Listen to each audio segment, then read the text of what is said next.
Sardundun merupakan karya terakhir Koni Sema menutup gelaran Festival Teater Sumatera kedua di Gedung Pertunjukan Taman Budaya Sriwijaya, Sumatera Selatan, Jakabaring, Palembang.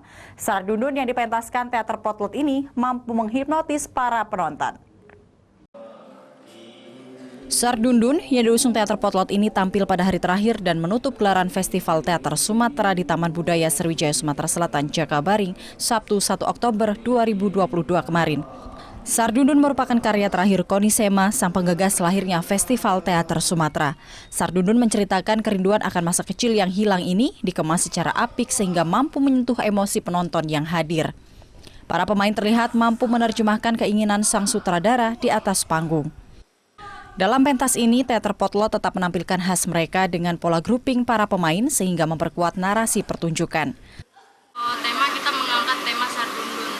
Sardundun itu mengangkat sebuah kisah rumah masa kecil yang telah hilang dan membangunnya kembali.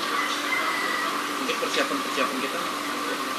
Kalau persiapan itu udah dari sebulan yang lalu. Sekretaris Dinas Kebudayaan dan Pariwisata Sumatera Selatan, Megawati, mengapresiasi semua peserta yang ada pada Festival Teater Sumatera yang kedua ini. Penampilannya bagus dan juga ada peningkatan dari tahun kemarin ya. Ini kan adalah penyelenggaraan yang kedua ya. Sangat bagus karena temanya mengangkat religius. Di sini kita lihat apalagi yang terakhir itu agak sedih ya, karena juga mengangkat seniman yang sudah banyak berkecimpung.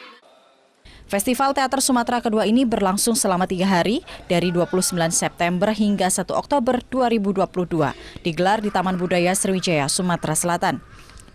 Sebanyak 12 kelompok teater dari 8 provinsi di Sumatera menggelar karya mereka pada Festival Teater Sumatera ini. Dari Palembang, Erwin Setiawan, iNews melaporkan.